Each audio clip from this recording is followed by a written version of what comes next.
Entertainment की दुनिया की तरफ बढ़ते हैं। आर्ट्स काउंसिल कराची में 4 रोज़ा आलमी उर्दू कॉन्फ्रेंस का इनेकाद किया गया, जिसकी इफ्तिताही तकरीब में गवर्नर सिंध कामरान टिसोरी ने भी शिरकत की।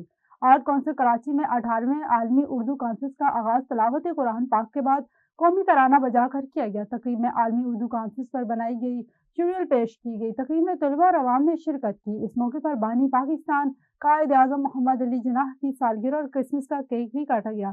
सदर आर्ट काउंसिल ने इफ्तिताही तकरीब में खुतबा इस्तकबालिया और अदीब नासिर अब्बास मीर ने कलीदी खुतबा पेश किया। जिन्नाह और आज का पाकिस्तान के इनवान से नशिस्त में क़याम पाकिस्तान ढाका वतन की माजी हाल और मुस्तकबिल पर गुफ्तगू हुई। मुकर्रिरीन ने आलमी उर्दू कॉन्फ्रेंस को फिक्री मुकालमे का मरकज करार दिया। खुशबुओं की शायरा परवीन शाकिर को मद्दाहों से बिछड़े 31 बरस बीत गए।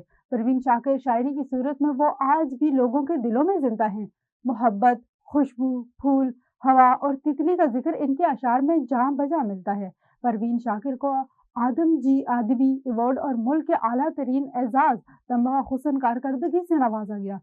4 नवंबर 1952 को कराची के एक अदबी घराने में पैदा होने वाली परवीन शाकिर ने 9 उम्र में ही अदबी सफर का आगाज कर दिया था। नज़्म निगारी में भी मगर शायरी ने इन्हें पहचान दी। गजलें और नज़में लिखने से हाथ शोहरत मिली। मोहब्बत, एहसास और अपनायत से लबरेज जज्बात के तर्जमान मुनीर न्याजी की आज 19वीं बरसी मनाई जा रही है। मुनीर न्याजी के अशार में माजी की गुमशुदा मनाजिर और रिश्तों के नखराव का दुख नुमाया है। मुनफरिद उसलूब के शायर को अदाबी खिदमात के एतराफ़ में प्राइड ऑफ परफॉर्मेंस और सितारा इम्तियाज से भी नवाजा गया।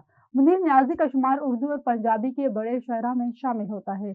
9 अप्रैल 1918 को ज़िले होशियारपुर में पैदा हुए। क़याम पाकिस्तान के बाद हिजरत करके लाहौर आए। उन्होंने उर्दू शायरी को नई जहत से रोशना करवाया। मुनीर न्याजी के उर्दू शायरी के 13, पंजाबी के 3 और अंग्रेजी के 2 मजमूए शाया हुए।